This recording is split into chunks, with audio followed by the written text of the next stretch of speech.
আমাদের মনোনয়নপত্র বৈধ ঘোষণা করা হয়েছে।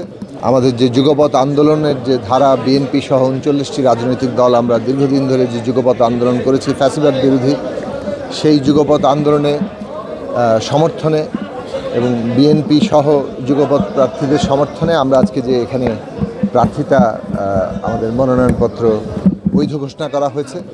এই জন্য আমরা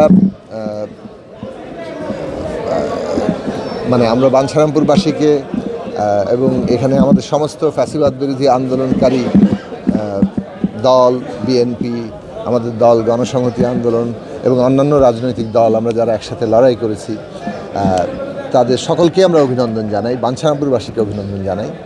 আমরা আশা করি একটা ভালো নির্বাচন হবে এবং এই নির্বাচনের মধ্য দিয়ে জনগণ তাদের ভোটের অধিকার প্রতিষ্ঠা করতে পারবেন। এবং এইটা মনে রাখা দরকার যে রক্তস্নাত অভ্যুত্থানের উপর দাঁড়িয়ে আমরা একটা বাংলাদেশে গণতন্ত্র প্রতিষ্ঠার পথ রচনা করেছি। এই লড়াইটা অনেক আত্মত্যাগের বিনিময়ে করতে হয়েছে, হাজারো শহীদের রক্ত।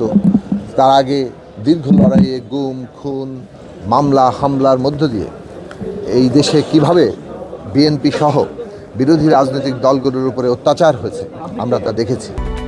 Japan Bangladesh joint venture company JBS holdings limited, Begum Khaleda Zia, তার উপরে অত্যাচার হয়েছে এবং এই সব কিছুর মধ্য দিয়ে যে দৃঢ়তা নিয়ে নেতৃত্ব যারা ছিলেন, বেগম খালেদা জিয়া সহ জনাব তারেক রহমান সহ আমাদের দল, আমাদের মঞ্চ, আমরা সবাই মিলে নেতাকর্মীরা এত প্রতিকূলতা মোকাবেলা করে এই লড়াই করেছেন। সবশেষে ছাত্ররা তারা সারা দেশবাসীকে ঐক্যবদ্ধ করে যে রক্ত দিয়ে অভ্যুত্থান তৈরি করেছে, তার মূল লক্ষ্য কিন্তু হচ্ছে এই দেশে গণতন্ত্র প্রতিষ্ঠা করা, মানুষের ভোটের অধিকার প্রতিষ্ঠা করা, নাগরিক মর্যাদা প্রতিষ্ঠা করা, সুযোগের সমতা তৈরি করা, ন্যায় বিচার প্রতিষ্ঠা করা।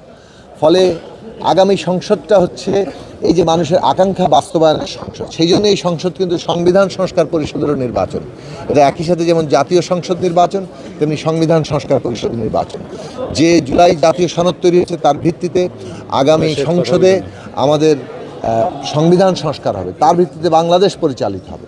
কাজে সেই একদম গুরুত্বপূর্ণ একটা সংসদে সবাই যাতে ভোট দিতে পারেন সেই পরিবেশ রক্ষা করা, আমরা যাতে সুস্থ একটা শান্তিপূর্ণ প্রতিযোগিতার মধ্য দিয়ে জনগণের ভোটে আমরা যারাই নির্বাচিত হোক তারা সংসদে গিয়ে জনগণের অধিকার প্রতিষ্ঠা করতে পারে, তাদের জন্য কাজ করতে পারে, সেই বাস্তবতা তৈরি করা আমাদের মূল লক্ষ্য।